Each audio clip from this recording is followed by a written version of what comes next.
નમસ્કાર મિત્રો, ગુજરાતી યોજના પર આપનું સ્વાગત છે.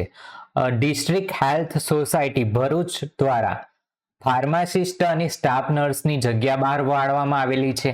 તેની શૈક્ષણિક લાયકાત, પગાર ધોરણ અને કઈ તારીખ સુધીની અંદર ઓનલાઈન આવેદન કરવાનું છે તેની તમામ વિગતો આજના વિડીયોમાં આપણે મેળવીએ.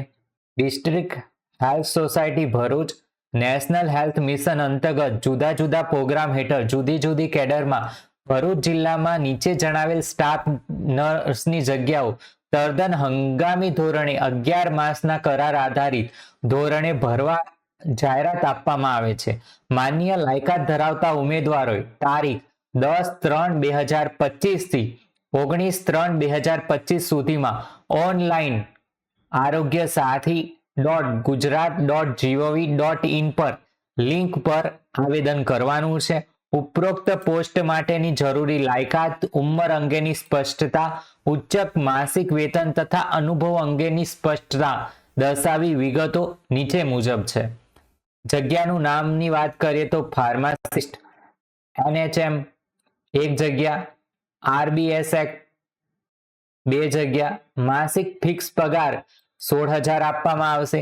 તારીખ 16/3/2024 ના પરિપત્ર મુજબ આપવામાં આવશે.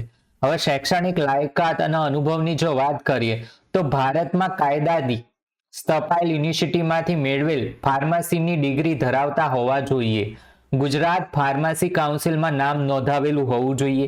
જે ઉમેદવાર હોસ્પિટલ અથવા દવાખાનાઓમાં દવાઓ તૈયાર કરવાનો અનુભવ ધરાવતા હોય તેને પ્રથમ પસંદગી આપવામાં આવશે. ગુજરાતી અને હિન્દીનું પૂરતું જ્ઞાન ધરાવતા હોવો જોઈએ. સરકાર માન્ય સંસ્થાઓ દ્વારા CCC અથવા તો સમકક્ષ પરીક્ષા પાસ કરેલ હોવી જોઈએ. 1 વર્ષથી વધુનો અનુભવ હોવો જોઈએ.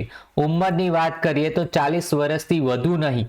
તારીખ 31/1/2025 ના રોજને ધ્યાનમાં લેવામાં આવશે. સ્ટાફ નર્સની વાત કરીએ તો 24x7 4 જગ્યાઓ માટે માસિક ફિક્સ પગાર 20,000 રૂપિયા આપવામાં આવશે. 16/3/2024 ના પરિપત્ર મુજબ લાયકાતની વાત કરીએ તો જનરલ નર્સિંગ અને મિડવાઇફરી, રજિસ્ટર્ડ નર્સ અને રજિસ્ટર્ડ મિડવાઇફરી આ ડિગ્રી ડિપ્લોમા કોર્સ પાસ કરેલ હોવો જોઈએ. ગુજરાત નર્સિંગ કાઉન્સિલમાં નામ નોંધાવેલું હોવું જોઈએ. 1 વર્ષથી વધુનો અનુભવ હશે તો ચાલશે. ઉંમર 45 વર્ષથી વધુ ન હોવી જોઈએ. 31/1/2025 ના રોજને ધ્યાનમાં લેવામાં આવશે. ઓનલાઈન ફોર્મ ભરવા અંગેની અગત્યની કેટલીક સૂચનાઓ છે. સુવાચ્ય અને સ્પષ્ટ દેખાય તે રીતે ઓરિજિનલ ડોક્યુમેન્ટની ફોટોકોપી સોફ્ટવેરમાં ફરજિયાત અપલોડ કરવાની રહેશે. અધૂરી વિગતોવાળી અરજીઓ માન્ય ગણાશે નહીં. ઉમેદવાર એક કરતાં વધુ અરજી કરી શકશે નહીં. વયમર્યાદા માટે જાહેરાતમાં દર્શાવેલ તારીખના રોજ વયમર્યાદાની ગણતરી કરવામાં આવશે.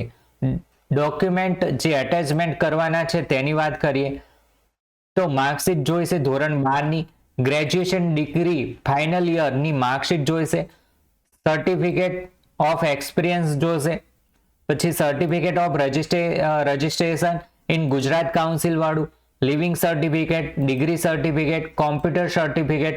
કરાર આધારિત જગ્યામાં વધારો કે ઘટાડો કરી શકે છે.